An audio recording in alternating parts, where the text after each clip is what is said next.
Hello বন্ধুরা, রাতে কি খাবো ভেবে পাচ্ছিলাম না, তারপর মনে পড়লো সিমাই আছে ঘরে, একটু সিমাই বানিয়ে নিই। তাই আমি নিয়ে নিয়েছি সিমাই আর আমন্ড, কাজু আর কিশমিশ।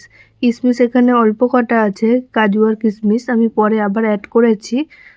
প্রথমে প্রথমে আমি কড়াইটাকে গরম বসিয়ে দিয়েছি গরম হতে, আর আমি ওইগুলোকে টুকরো টুকরো করে নিয়ে এসেছি। কড়াই দিয়ে দিয়েছি আমি ঘিয়ের মধ্যে ওটাকে ভেজে নেব। ভেজে নিলাম, ওই ঘিয়ের মধ্যে আর একটু ঘি দিয়ে দেব। 3-4 চামচ ঘি আমি দিয়ে দিলাম।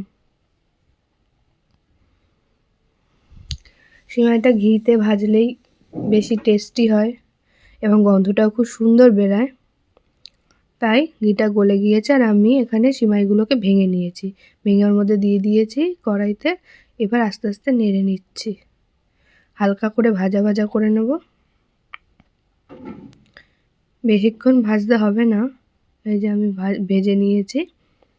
এখন আমি কড়াই বসিয়ে দিয়েছি আবার, দিয়ে আমি দিয়ে দেবো 2 প্যাকেট দুধ দিয়ে দিয়েছি। আর এখানে আমি এলাচ ফাটিয়ে নিয়েছি, আর ওই দুধের মধ্যে আমি দিয়ে দিলাম তেজপাতা আর দিয়ে দেবো ওই ফাটিয়ে নেওয়া এলাচ, দিয়ে ভালো করে জাল দেব। ওর মধ্যে দিয়ে দেবো আমি যেরকম পরিমাণে চিনি দিতে চান বা আপনাদের স্বাদ অনুযায়ী আপনারা দেবেন। আর দিয়ে দিয়েছি অল্প লবণ।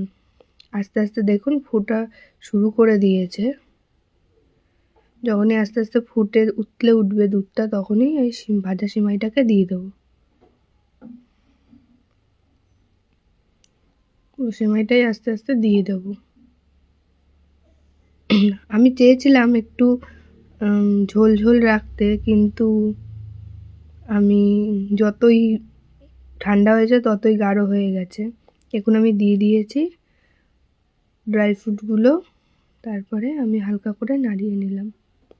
বেশিক্ষণ রাখিনি, এই দেখতে পাচ্ছ কেমন ঝোল ঝোল, কিন্তু যেই ঠান্ডা হয়ে গেছে পুরো থকথকে হয়ে গেছে।